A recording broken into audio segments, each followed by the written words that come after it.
पास में आके बोला, सरकार मैं आपके मर्म को जानता हूं।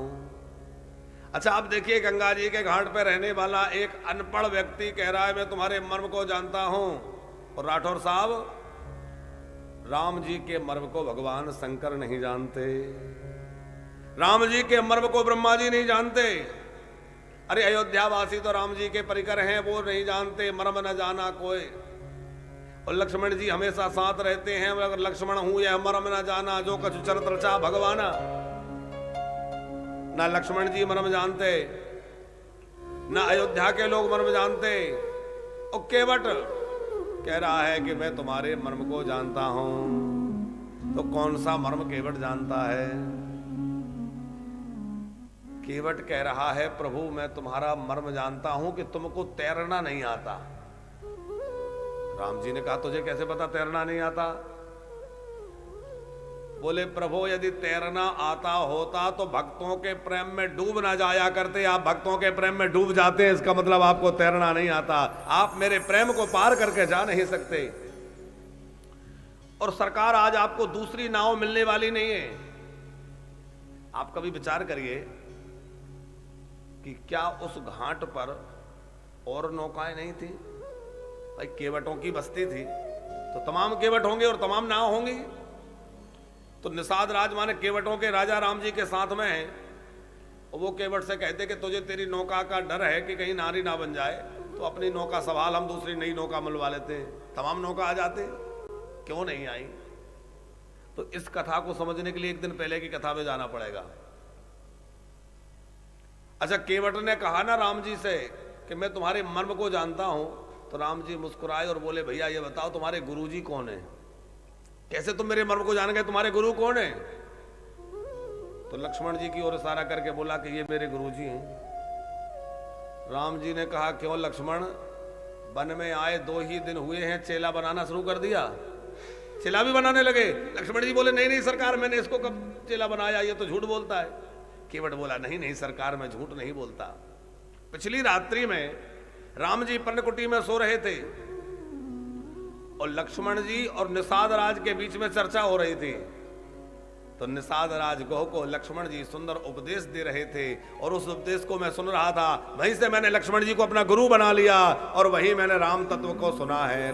लक्ष्मण जी वहां कह रहे थे, राम ब्रह्म पर मारथ रूपा, राम ब्रह्म पर मारथ रूपा, अविगत अलख अनादि अनोपा, अविरत अलख अनादि अनोपा, राम ब्रह्म पर मारथ रूपा, राम ब्रह्म पर मारथ रूपा।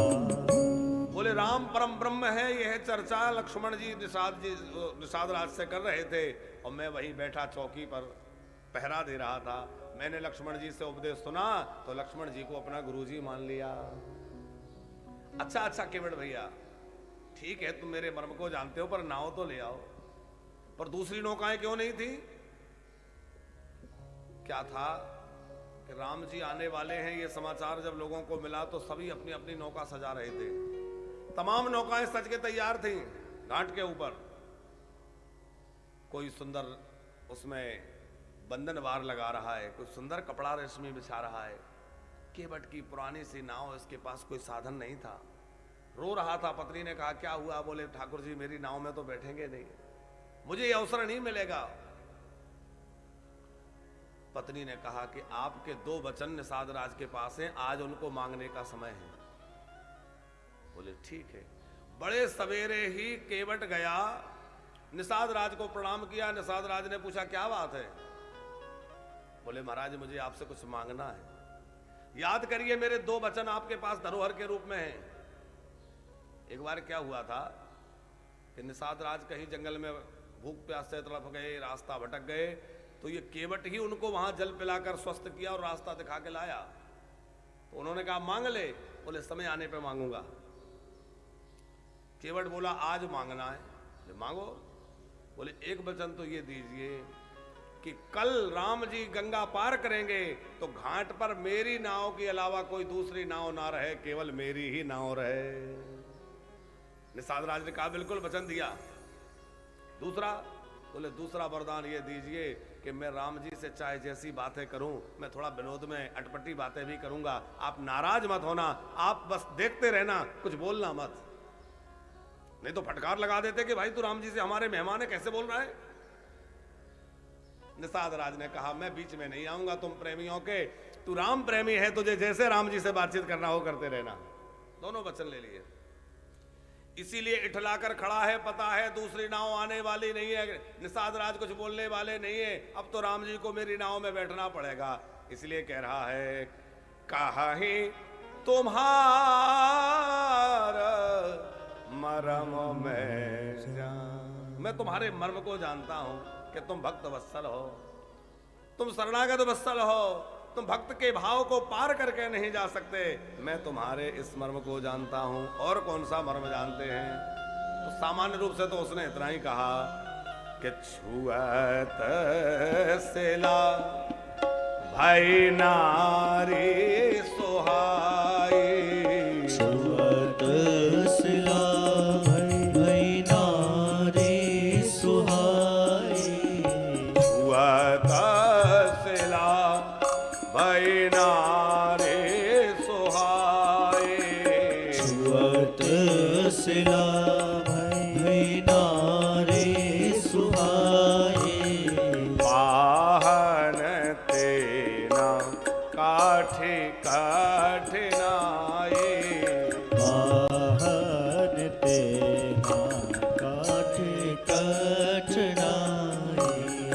महाराज मैं इसी नौका से सारे परिवार को पालता हूँ, यही प्रतिपाला हूँ सब परिवारों, और कुछ जानता नहीं हो। और कदाचित आपके पैरों से लग के ये नाव नारी बन गई तो मेरा क्या होगा। पहले से घर में बैठी है तो बोले कोई बात नहीं है। एक लक्ष्मण जी ने कहा एक और बन जाएगी, हानि क्या है। बोले जैसे इसको लेके जाऊंगा वो झगड़ा करेगी। बोले अच्छा। जानकी जी ने कहा कोई बात नहीं समझा लेना। केवट बोला कि आप राम जी ने इतना समझाया, साथ मत चलो, नहीं समझी मेरी समझ जाएगी।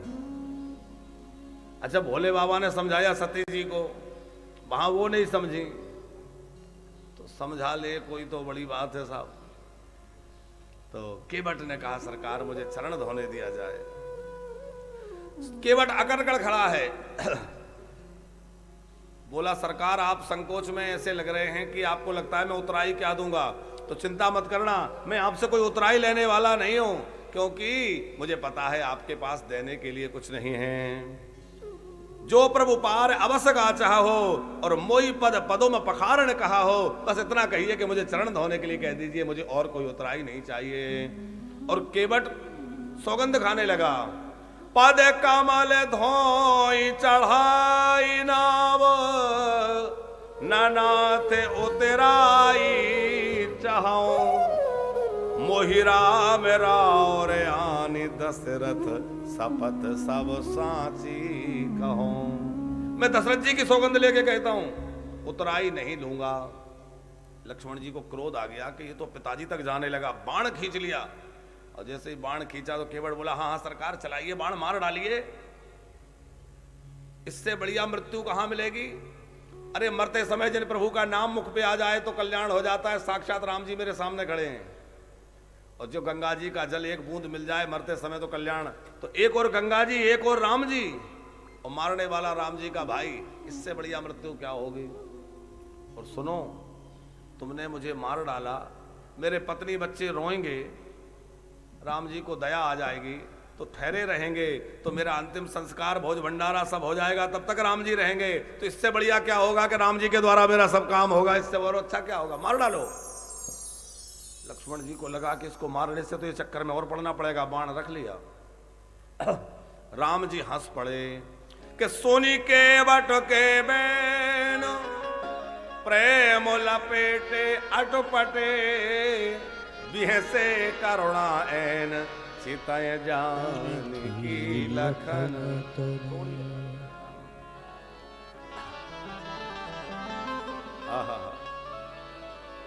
केवट की अटपटी बातें सुन के राम जी हंस पड़े। अच्छा, अटपटी बात क्या? आप लोग विचार करिए, कोई भी कभी सौगंध खाता है तो अपनी सौगंध खाता है, अपने पिताजी की सौगंध खाता है, पर ये थोड़ी कहता है तुम्हारे पिताजी की सौगंध। केवट क्या कह रहा है? मैं दशरथ जी की सौगंध लेके कहता हूं, मुझे राम रावर आन दशरथ। बोलिए, बड़ा विचित्र भक्त है जो हमारे ही पिताजी की सौगंध खा रहा है? और क्या अटपटी वाणी? बोले, जब जानकी जी का विवाह हुआ था ना, तो राम जी की सेवा जानकी जी के पास चली गई। अब लक्ष्मण जी बड़े परेशान रहे। राम जी ने पूछा, लक्ष्मण आजकल बड़े परेशान दिखते हो, क्या बात है? रोका लक्ष्मण जी ने कहा, प्रभु मैं जब तक आपके चरण ना दबा लूं मुझे निद्रा नहीं आती। अब मेरी माताजी सेवा में आपकी लग गई तो मेरी सेवा छूट गई। राम जी ने कहा, चिंता मत करो, होली में जब भाभी गुलाल लगाती हैं तो देवर कुछ मांगता है, पुरानी परंपरा, तो तुम अपनी भाभी से मांग लेना मेरी सेवा। तो लक्ष्मण जी को जब जानकी जी ने गुलाल लगाई होली के अवसर पर, तो लक्ष्मण जी ने रोते हुए मांगा, मां मुझे राम जी के चरणों की सेवा दे दो। जानकी जी जो है अचेत हो गई, सेवा छूट जाएगी तो मैं कैसे रहूंगी। राम जी ने समाधान किया, देवी परेशान मत हो, एक पैर की सेवा लक्ष्मण करेगा और एक पैर की सेवा किशोरी जी करेंगी, दोनों एक एक पैर की सेवा करना। तो आज हंसे क्यों? बोले, लक्ष्मण जी और जानकी को देखकर राम जी हंसे कि तुम एक एक पैर के लिए लड़ते थे और तुम दोनों देखते रह जाओगे, ये केवट दोनों पैर लिए जा रहा है, तुम कुछ नहीं कर पाओगे, इसलिए बेहसे करुणा है चितय जानकी लखन तन। या इसलिए हंसे कि पिछले जन्म में केवट कछुआ था, जानकी जी लक्ष्मी के रूप में चरण दबा रही हैं, शेषनाग पर भगवान पौड़े हैं, कछुआ चरण छूने आया, लक्ष्मी जी ने शेष जी को इशारा किया, देखो कछुआ, शेष जी ने फुंकारा, बेचारा भाग गया। फिर इधर से आया, फिर लक्ष्मी जी ने इशारा किया, फिर शेषनाग ने फुंकारा, कई प्रयास किए, विफल हो गया, वही कछुआ केवट बना। आज राम जी सोच रहे हैं कि देखो उस समय तुम दोनों ने इसको चरण नहीं छूने दिया, पर आज तुम दोनों खड़े खड़े देखते रहोगे, ये दोनों चरण धो लेगा, तुम कुछ नहीं कर पाओगे, इसलिए बेहसे करुणाएन चितय जानकी लखन तन। अच्छा भैया केवट, जैसे तुम्हारी नाव बचे वैसा उपाय कर लो, जल्दी से अब मुझे पार लगा दो। केवट से कहा, वेगी आनी जल पाए पखारो, वेगी आनी जल पाए। राठौर साहब, क्या केवट के पास एक भी बर्तन अच्छा नहीं था जिसमें जल भर लाए चरण धोने के लिए, फिर लकड़ी का कठौता क्यों लाया? बोले, एक कारण तो ये है कि नाव भी लकड़ी की है और कठौता भी लकड़ी का है। यदि इनके चरणों में कुछ जादू होगा तो वो लकड़ी का कठौता इसी से पता चल जाएगा, नाव में पैर ही नहीं रखने दूंगा। और ये तो बाहरी कारण, एक कारण ये कि भैया धातु का बर्तन होगा तो वो पानी को सोखेगा नहीं, चरणामृत समाप्त हो जाएगा, फिर मैं क्या पीऊंगा। और लकड़ी जो है वो पानी को चूस लेती है, सोख लेती है, तो बोले लकड़ी का कठौता होगा, चरणामृत समाप्त भी हो जाएगा, मैं उसी कठौते को धो धोकर चरणामृत का स्वाद लेता रहूंगा, जीवन भर चरणामृत का स्वाद मिलता रहेगा, इसलिए लकड़ी का कठौता लाया। अथवा केवट भले ही बिना पढ़ा लिखा है पर बड़ा जानकार है, उसको पता है कि माता कैकेयी ने कहा है कि विशेष उदासीन व्रत लेके 14 वर्ष रहना है, और उदासीन व्रत जिसने ले रखा है वो धातु का स्पर्श नहीं कर सकता, धातु के स्पर्श से उदासीन व्रत खंडित हो जाता है। यदि मैं धातु के पात्र में जल में ले अति आनंद उमग अनुराग और चरण सरोज पखारन बड़े आनंद में झूम झूम के चरण धो रहा है। एक पैर धोया, नीचे रखा, दूसरा उठाया, तब तक बोला सरकार गड़बड़ हो गई। क्या? बोले ये पैर गीला था, इसमें फिर से रज लग गई, फिर से धोना पड़ेगा। अब वो घाट पे रज है, धूल है। लक्ष्मण जी ने कहा इसका नाटक कभी खत्म नहीं होगा, अब एक पैर धोएगा वो तो गीला रहेगा ही, वो रखेगा, फिर वो गीला होगा तो उसमें मिट्टी लगेगी, फिर तो ऐसे ही चलता रहेगा। राम जी बोले धो लेने दो, कोई बात नहीं। अच्छा, देवता पुष्प वृष्टि कर रहे हैं, क्यों? बोले अभी तक देखा गया था कि भगवान के सामने भक्त एक पैर पे खड़ा रहे, पर आज अनुपम भक्त देखा जिसके सामने भगवान एक पैर पे खड़े हुए हैं, एक पैर कठौता में, राम जी एक पैर से खड़े हैं। राम जी बोले केवट भैया जल्दी करो, मुझे डर लगता है गिर ना जाऊं, चक्कर आता है, क्योंकि तुम एक पैर से मैं खड़ा हूं पर उस पर भी हिलाते हो। केवट बोला सरकार आपको गिरने का डर है तो आप ऐसा करिए, अपने दोनों हाथ मेरे सिर पे रख लीजिए, सिर पकड़ लीजिए, फिर नहीं गिरेंगे। राम जी ने सिर पे हाथ रख लिए और आप विचार करिए केवट के भाग्य का कि राम जी के चरण केवट के हाथ में है और राम जी के दोनों हाथ केवट के मस्तक पर हैं, इससे बड़ा सौभाग्य क्या होगा। अरे भगवान शंकर को तो केवल चरणामृत मिला गंगा जी के रूप में, पर केवट को चरण भी मिल गए और वरद हस्त भी मिल गया। देवता पुष्प वृष्टि कर रहे हैं, चरणामृत तैयार हुआ। केवट ने अपने परिवार के लोगों को आवाज लगाई, आओ आओ चरणामृत पियो। सब चरणामृत लेने लगे। जानकी जी ने कहा हम लोग भी ले लें, लक्ष्मण जी से कहा। लक्ष्मण जी बोले कि हम लोग मांगेंगे, हम क्षत्रिय हैं, इससे मांगेंगे। जानकी जी बोली मांगने की शुरुआत तो तुम्हारे बड़े भैया ने पहले ही कर दी, आते ही मांगी नाम न केवट आना, तो आते से ही मांगने की शुरुआत बड़े भैया ने कर दी। हमें मांगने में क्या है, लाइन में लग जाओ। तो भैया चरणामृत दोनों ने लेके पान किया। लक्ष्मण जी बोले अब जल्दी बिठाओ, जल्दी पार लगाओ। केवट बोला सुनो सरकार, मेरा एक नियम है, जो पहले घाट पे आता है उसको पहले पार लगाता हूं, जो बाद में आता है उसको बाद में लगाता हूं। लक्ष्मण जी ने कहा हमसे पहले कौन आया, हम तो सवेरे के आके हम ही खड़े हैं। इसका नाटक खत्म होने वाला नहीं है प्रभु, पहले कौन आया। अरे छोटे सरकार जरा सुनिए तो सही, मेरे पितृ जो हैं वो पार होने के लिए बैठे हैं, पहले मैं अपने पितरों को पार लगाऊंगा। कि पद पखार जलपान करी आप सहित परिवार, पितर पारो कर प्रभुहि पुनि मुदित गए ले। पहले मैं अपने पितरों को पार करूंगा। राम जी ने कहा करना है वो कर लो। तो राम जी के चरणामृत से पितरों का तर्पण करने लगा। फिर बोला अच्छा प्रभु मुझे तो वो मंत्र आता नहीं है जिससे तर्पण होता है, आप तो वशिष्ठ जी के आश्रम में रह के पढ़े, आपको तो सब आता है, तो थोड़ा आप मंत्र बोल दीजिए ना, मैं जरा तर्पण कर लूं। लक्ष्मण जी ने कहा लो अब इसका पुरोहिताई और करो। राम जी ने कहा क्या फर्क पड़ता है, दो मंत्र बोल देते हैं। राम जी मंत्र बोलने लगे और केवट चरणामृत से तर्पण करने लगा। धन्य है केवट के भाग जो है अपने पितरों को पार कर रहा है। राम जी पुरोहिताई कर रहे हैं। पितरु पार करी प्रभु ही पुनि, प्रभु को नाव में बिठा लिया। अब राम जी लक्ष्मण जी जानकी जी केवट की नाव में बैठे, निषाद राज गोह बैठे। नाव चली, इस ओर से चली, वहां पहुंच गई, किनारे लगने वाली थी, तब तक नौका घुमा दी। राम जी को लगा कुछ छूट गया होगा, लेने जा रहा है, वापस किनारे पे आ गया। और वापस के किनारे पर आया तो फिर यहां आते आते फिर लौटा दी। लक्ष्मण जी ने कहा इसके बहुत नाटक हैं, इधर से उधर फिर उधर से इधर। राम जी ने कहा भैया केवट ये सब क्या है। केवट बोला प्रभु ये बतलाइए आपको 14 वर्ष वन में ही रहना है। बोले हाँ। तो कोई ऐसा तो नहीं कि इतने दिन वहां रहना है, इतने दिन वहां रहना है। बोले नहीं, वन में 14 वर्ष रहना है। तो बोले 10-20 दिन मेरी नाव में बैठे रहिए, क्या बुराई है। राम जी ने कहा वो तो बैठे रहे कोई बात नहीं, पर तू बार बार ऐसे गोल गोल नौका को घुमाता है तो चक्कर आ जाता है। केवट बोला वाह सरकार, मैंने 4 चक्कर क्या लगाए, आपको चक्कर आने लगे और आप हमें 84 के चक्कर में डालते, हमारी क्या हालत होती होगी है? सोचो दिए तो सही।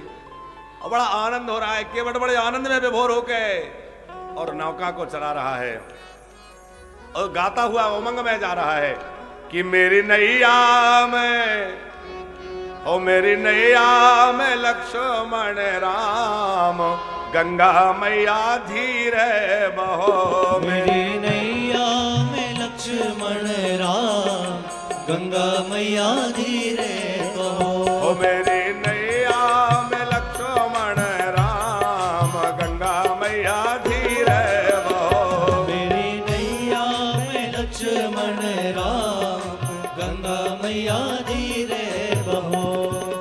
धीरे बहो मैया धीरे बहो, धीरे बहो मैया धीरे बहो। धीरे बहो मैया धीरे बहो, धीरे बहो मैया धीरे बहो। मेरी नैया में, मेरी नैया में लक्ष्मण राम गंगा मैया धीरे बहो। मेरी नैया में लक्ष्मण राम गंगा मैया धीरे बहो।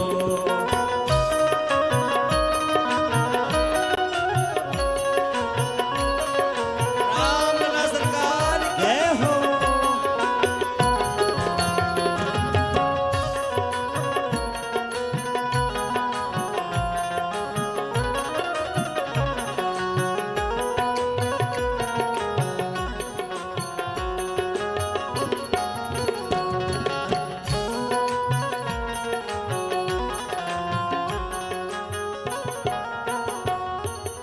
कौन की नैया कौन की गंगा, कौन की नैया कौन की गंगा।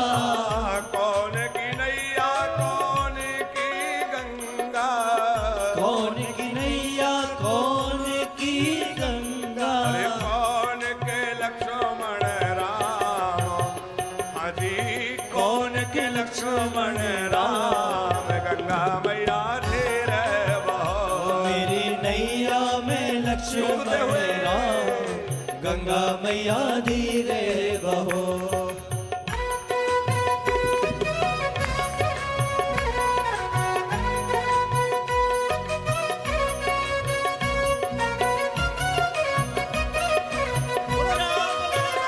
जय हो।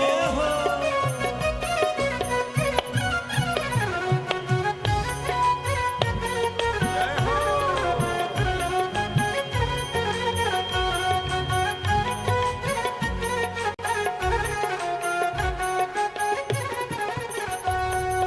केवट की नैया भागीरथ की गंगा, केवट की नैया भागीरथ की गंगा। केवट की नैया भागीरथ की गंगा, केवट की नैया भागीरथ की ओ राजा गंगा। दशरथ के, जय हो। राजा दशरथ के लक्ष्मण राम गंगा मैया धीरे बहो। राजा दशरथ के लक्ष्मण राम गंगा मैया धीरे बहो। ओ मेरी नैया में लक्ष्मण राम गंगा मैया धीरे बहो। मेरी नैया में लक्ष्मण राम गंगा मैया धीरे बहो।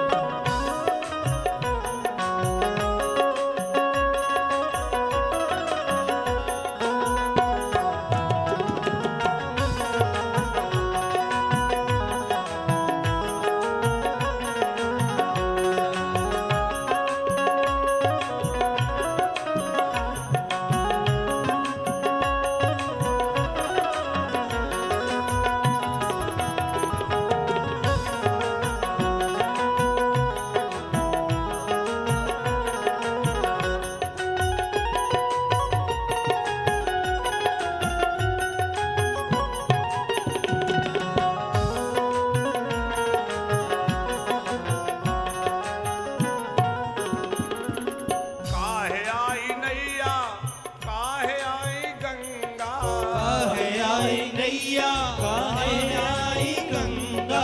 काहे को लक्ष्मण राम गंगा मैया धीरे बहो। मेरी नैया में लक्ष्मण राम गंगा मैया धीरे बहो। ओ मेरी नैया में लक्ष्मण राम गंगा मैया धीरे बहो। मेरी नैया में लक्ष्मण राम गंगा मैया धीरे बहो।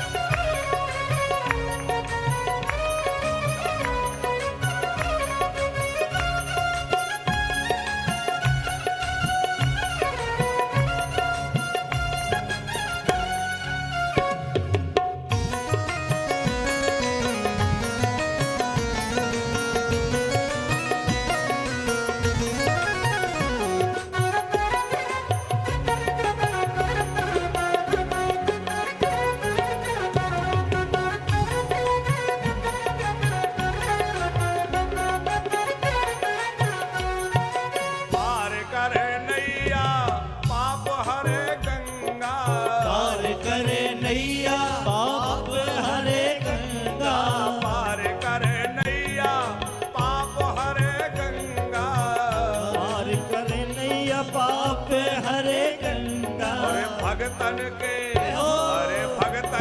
आए लक्ष्मण राम, गंगा मैया धीरे बहो। मेरी नैया में लक्ष्मण राम, गंगा मैया धीरे बहो। मेरी नैया में लक्ष्मण राम, गंगा मैया धीरे बहो। मेरी नैया में लक्ष्मण राम, गंगा मैया धीरे बहो।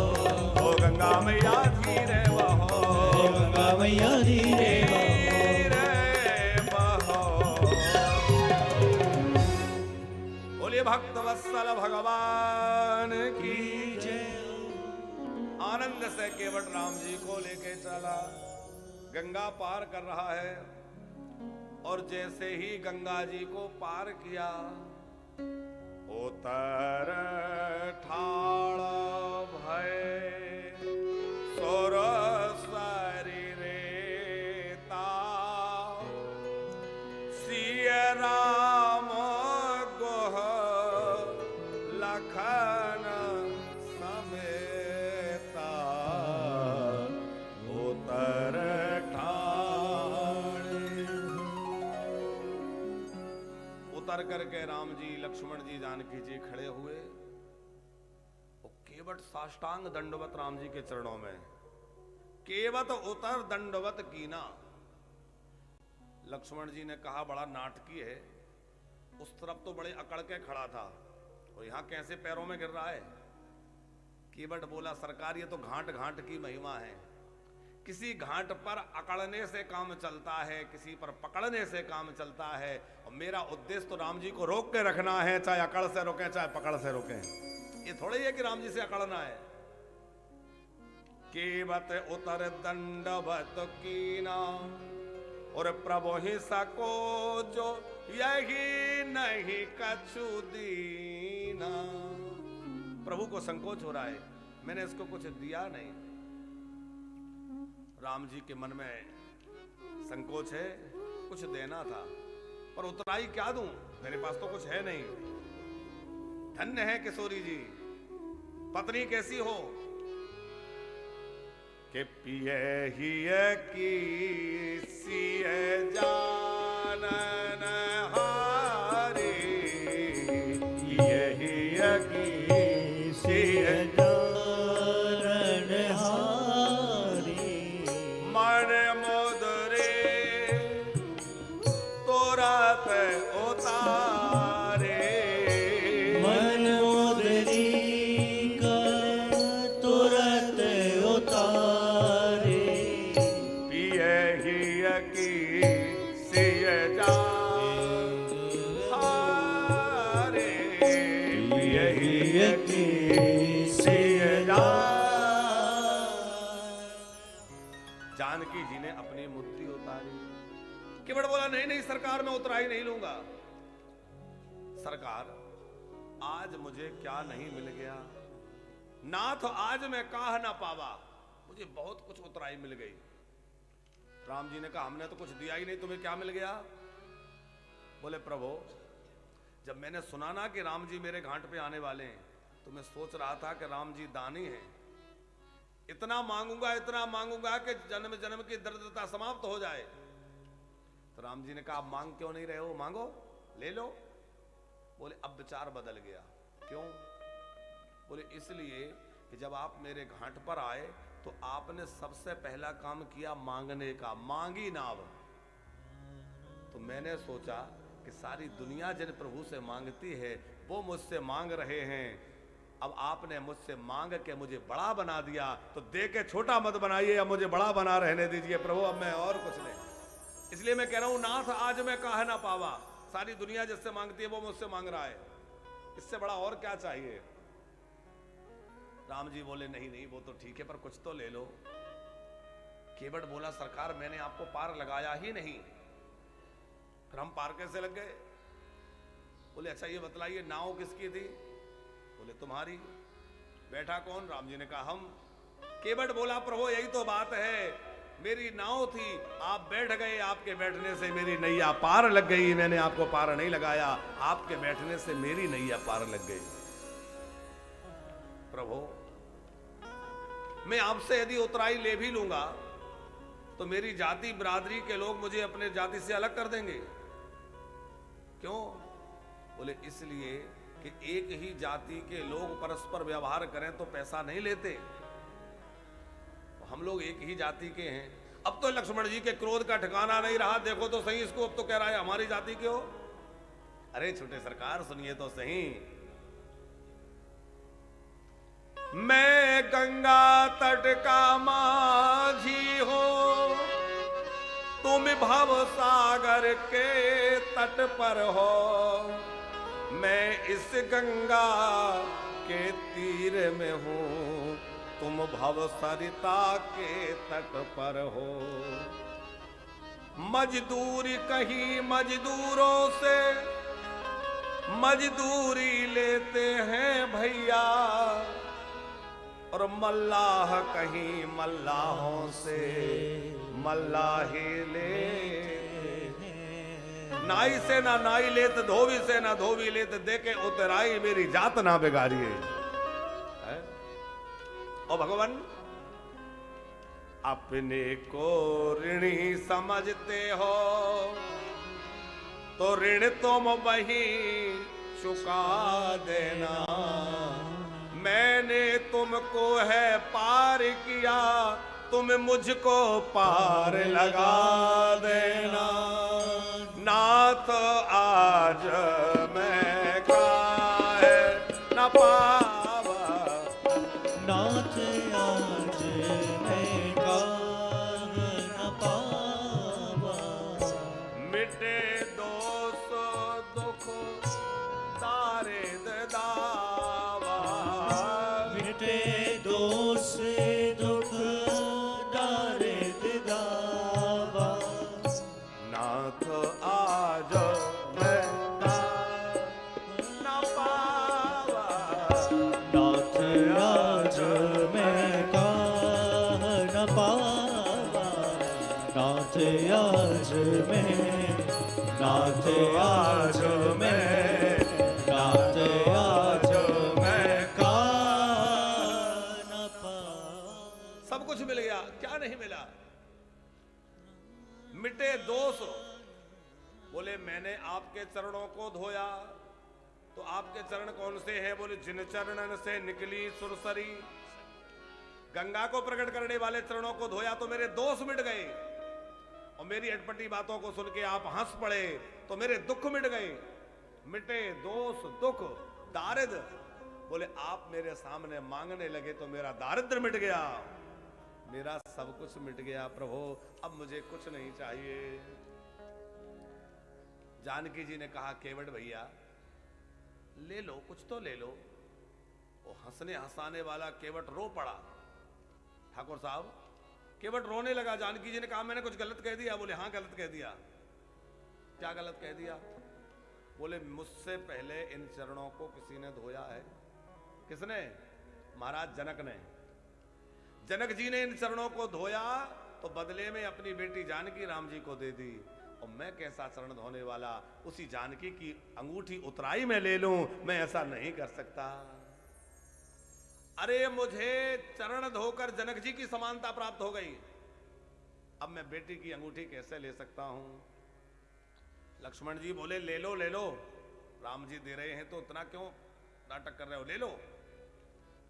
केवट बोला छोटे सरकार, ये आपका बाण नहीं है जो एक बार तर्कस से निकलने के बाद वापस चला जाता है। ये केवट का वचन है, कह दिया नहीं लूंगा तो नहीं लूंगा।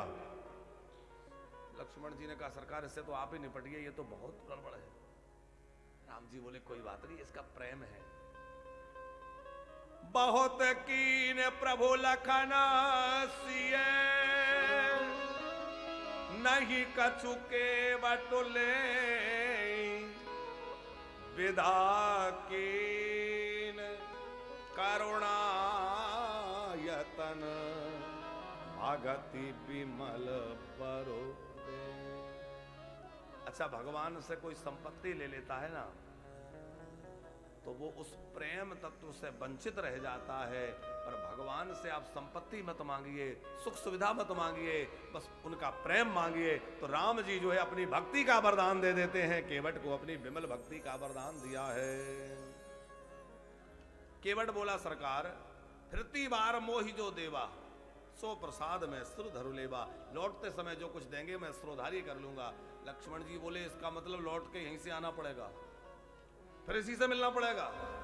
राम जी बोले, कोई बात नहीं है, भक्त है।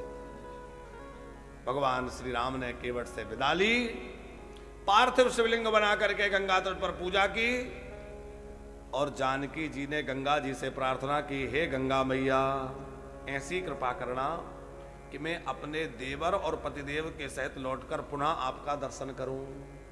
गंगा जी से प्रार्थना करके आशीर्वाद लेकर आगे बढ़े। तीर्थराज प्रयाग में राम जी पहुंच गए, और वहां भरद्वाज मुनि के आश्रम में राम जी जाकर के कुछ समय रुके हैं।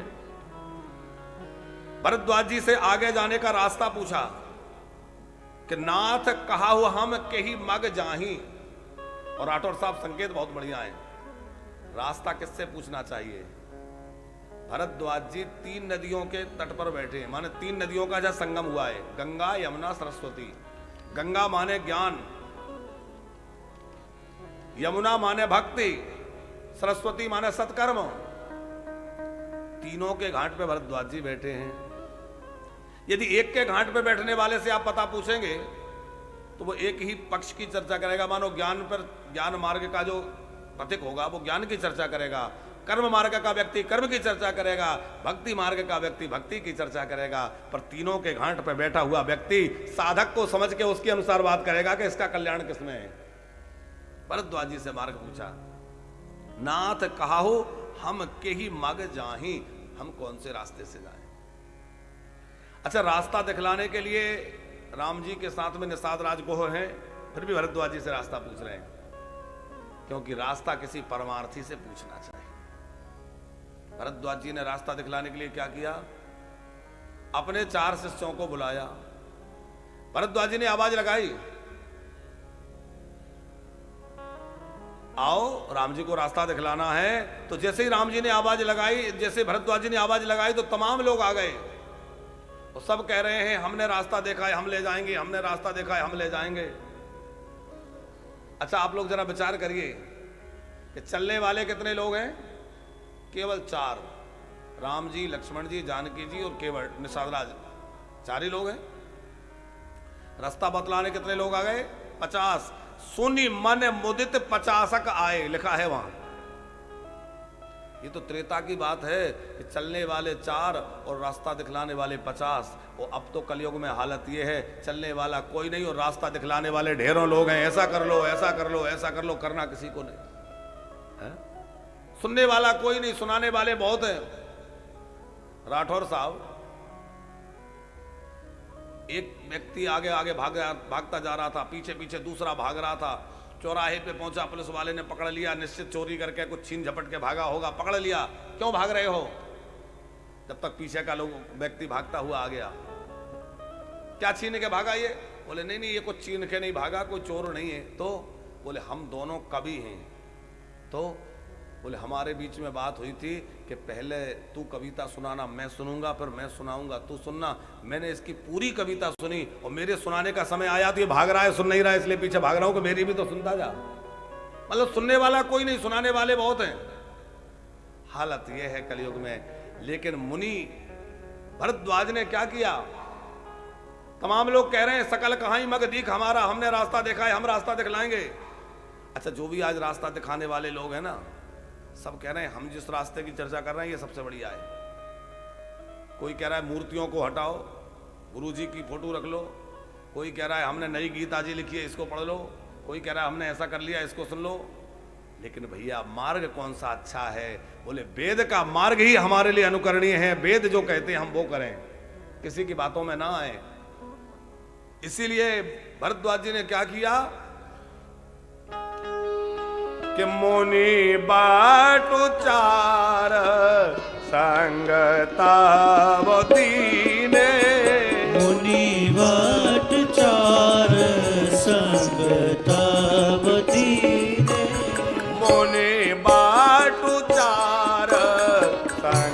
तब दीने। मुनि बट चार संग तब दीने। जिन्हें बाहु जन्म सुकृत साव कीने। जिन्हें बाहु जन्म सुकृत साव कीने। मुनि बाटु चार संग तब दीने। मुनि बट चार संग तब कीने। संग तब दीने। संग तब कीने। भरद्वाज जी ने 4 शिष्यों को कहा कि तुम रास्ता दिखा के आओ, 4 बटों को। वो 4 बटू क्या है? 4 वेद। मानो मुनि भरद्वाज कहना चाहते हैं कि वेदों के द्वारा जो प्रणीत रास्ता है उस रास्ते पर चलो, और वेदों के दिखाए मार्ग पर राम जी आगे बढ़े हैं। वनवासी नर नारी राम जी के रूप को निहारते हैं। बड़ा दिव्य स्वरूप श्री सीताराम जी का देख देख के सोचते हैं कि आखिर ये वन में कैसे आ गए। और गोस्वामी जी लिखते हैं कि पुरतेन के सी रघुवीर बधो धरि धीर गए माग में डाग द्वय।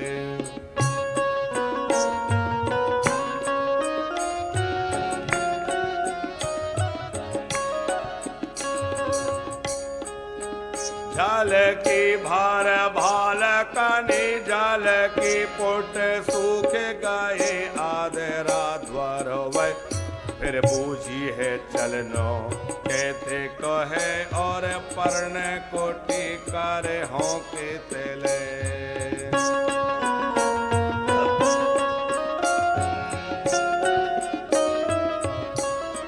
कितना बढ़िया भाव गोस्वामी जी लिख रहे हैं कि पुरते निकसे रघुवीर बधु, नगर से निकली धरि धीर गए मग में डग द्वय। थोड़ी दूर चली लेकिन मुख सूख गया, अधर ओष्ठ सूखने लगे। और राम जी से पूछती हैं कि कितना और चलना है। राम जी बोले कितना? अरे 14 वर्ष तक बस चलना ही चलना है, कितना और क्या क्या मतलब। जानकी जी बोली पर्ण कुटी करे हो कितले। पर्ण कुटी कहां बनाएंगे? तीय की लाखी आतोर तापिय के।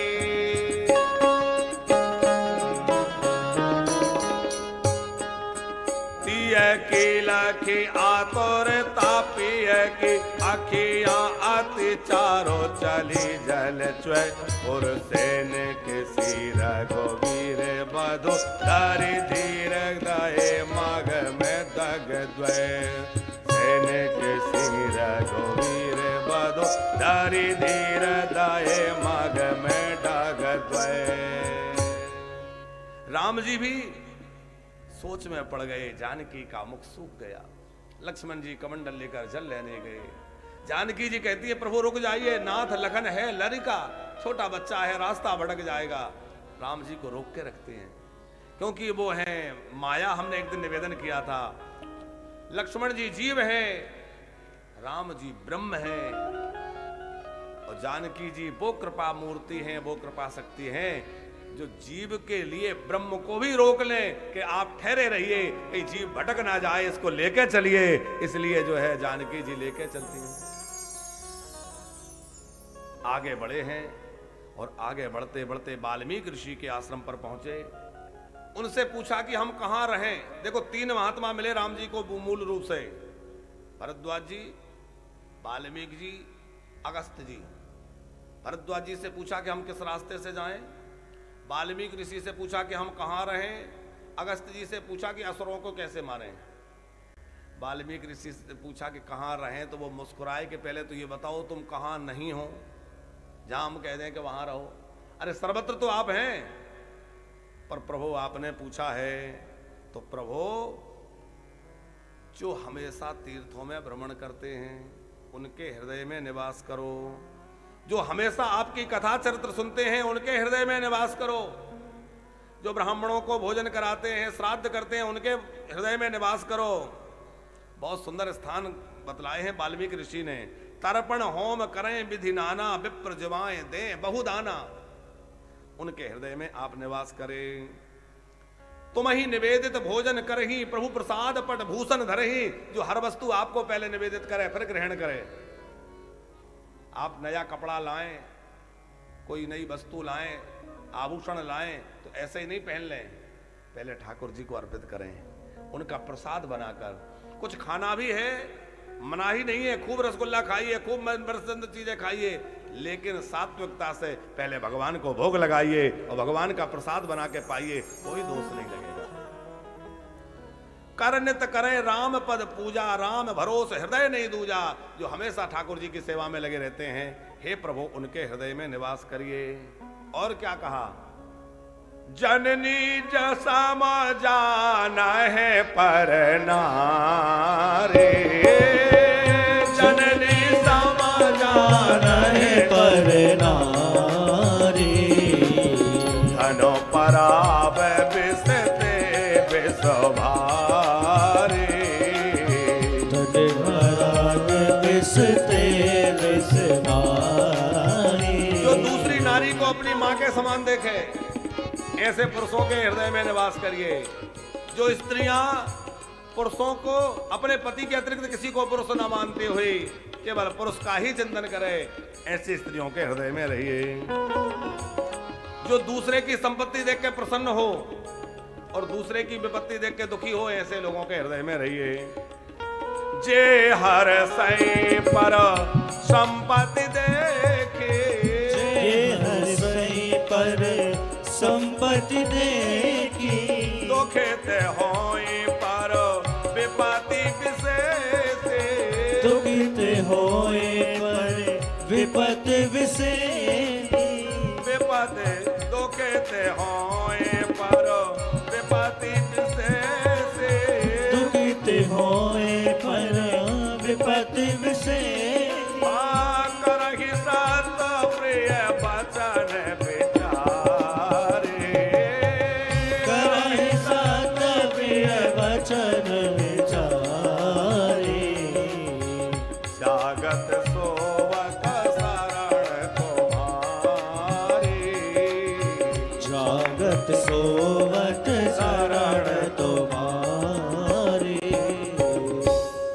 जो सोते जागते आपकी शरण में हैं, उनके हृदय में निवास करिए। राम जी वाल्मीकि ऋषि से आज्ञा लेकर के आगे बढ़े हैं और कहां पहुंच गए, चित्रकूट। वहां देवता कोल भील के रूप में आए और बड़ी सुंदर पर्णकुटी बनाई। राम जी चित्रकूट पे विराज गए। चित्रकूट रघुनंदन छाए, चित्रकूट रघुनंदन छाए।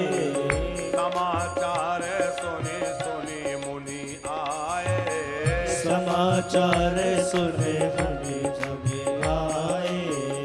आवत देखे मुदित मुनि वृंदा, आवत देखे मुदित मुनि वृंदा। कीन दंडवत रघुकुल चंदा, दीन दंडवत रघुकुल चंदा।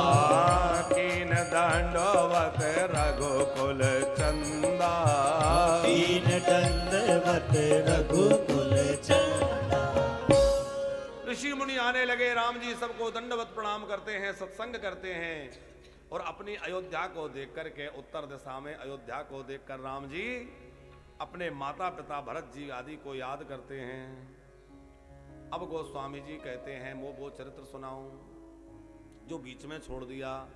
सुमंत जी अभी भी रथ लेकर वहीं खड़े हैं जहां राम जी छोड़ गए। निषाद राज लौट कर आए, आप अभी गए नहीं, आप यहां खड़े हैं, आप जाइए, महाराज दशरथ आपकी प्रतीक्षा करते होंगे, आपको अयोध्या को संभालना है, लौटिए। और सुमंत जी कहते हैं, मैं राम के बिना सूना रथ लेकर किस मुंह से जाऊं? लोग पूछेंगे मैं क्या उत्तर दूंगा? अरे मैंने इन्हीं हाथों से रथ हाँक कर राम को वन में भेजा है, अब तो राम के ब्रह में ये प्राण निकल क्यों नहीं जाते? आखिर मरना तो सभी को है, पर अच्छा हो कि राम के ब्रह में मेरे प्राण निकल जाएं। आखिर अंत में प्राण तो जाना ही है कि रही न अंत हो आधाम शरीरो जसु न लही बिछुर तो रघुवीरो। निषाद राज ने सुमंत जी को रथ में बिठाया, अपने सेवकों को कहा तुम लोग रथ हाँक कर ले जाना, इनकी स्थिति ठीक नहीं है। पर रथ के घोड़े वो लौट लौट के राम जी की ओर देख रहे हैं, वन की ओर देख रहे हैं। घोड़े ऐसे लग रहे हैं मानो किसी जंगली पशु को जबरदस्ती रथ में जोत दिया हो, वो चल नहीं पा रहे हैं। चर फराई मग चल ही न घोड़े, उनके नेत्रों से आंसू बह रहे हैं। आप विचार करिए, पशुओं की जिनके ब्रह में ये दशा है, मानवों का क्या कहना, मनुष्यों की क्या हालत हुई होगी। रात्रि में अयोध्या में प्रवेश सुमंत जी ने किया। सोचते हैं मैं क्या उत्तर दूंगा, रथ में पर्दे पड़े हैं, कोई देख ना ले कि रथ सुना है। रात्रि में गए, महाराज दशरथ ने देखा सुमंत आए हैं। महामंत्री सुमंत, कहां है मेरा राम, कहां है जानकी। रोते हुए सुमंत जी ने कहा भगवान गुरुदेव, सबको प्रणाम करके सुमंत जी ने कहा राजन मैं आपकी प्रत्येक आज्ञा का पालन जीवन भर करता रहा, पर आज आपकी आज्ञा का पालन नहीं कर पाया। न मैं राम को लौटा सका, न जानकी को लौटा सका, न लक्ष्मण को लौटा सका। राजा इतना सुनते ही व्याकुल हो गए। कौशल्या, राम तो हमारे कुल का मणि है, रघुकुल मणि है, और भरत कुल का दीपक है। मणि झोंकों में बुझती नहीं, आंधी में मणि बुझती नहीं है, लेकिन जब आंधी आती है तो दीपक बुझ जाता है। इस समय अयोध्या में संकट की आंधी है, कहीं मेरा भरत रूपी दीपक इस आंधी में बुझ ना जाए। कौशल्या तू भरत का ख्याल रखना, अब लगता है मेरा शरीर निगा। कौशल्या, मुझे श्रवण के माता पिता दिखाई दे रहे हैं। चित जाचक जलधर, हा राम हा जानकी कहाँ हो। पुकारते पुकारते महाराज दशरथ मछली की तरह तड़प रहे हैं। राम राम कही, राम कही, राम राम कही, राम तन पर हर रघुबर बिरहे राव गए। महाराज अयोध्या नरेश 6 बार राम राम बोले, मानो वहां कौशल्या, सुमित्रा और मंत्रीवर सुमंत तीनों को 2-2 बार राम राम कहा हो। अथवा राम को गए हुए 6 दिन बीत गए, इसलिए 6 बार राम राम कहा हो। अथवा 6 शास्त्रों का सार जो है शास्त्र लेकर महाराज सुरपुर के लिए प्रयाण करते हैं। इन्हीं के कारण राम वन में गए हैं।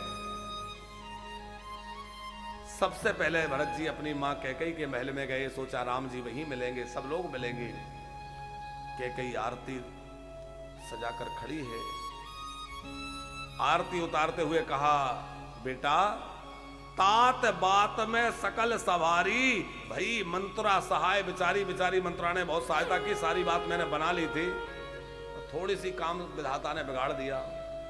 क्या? बोले तुम्हारे पिताजी सुरपुर चले गए, कछुक काज विधि बीच बिगारा, और निरपति सुरपुर पग पग उधारा। पिताजी के मरण की बात सुन करके भरत जी व्याकुल हो गए। मां ये क्या कह रही हो, क्या पिताजी नहीं रहे? भरत जी पछाड़ खा के गिर पड़े। हा पिताश्री पुकार उठे। अच्छा मां ये तो बताओ मेरे भैया राम कहां हैं?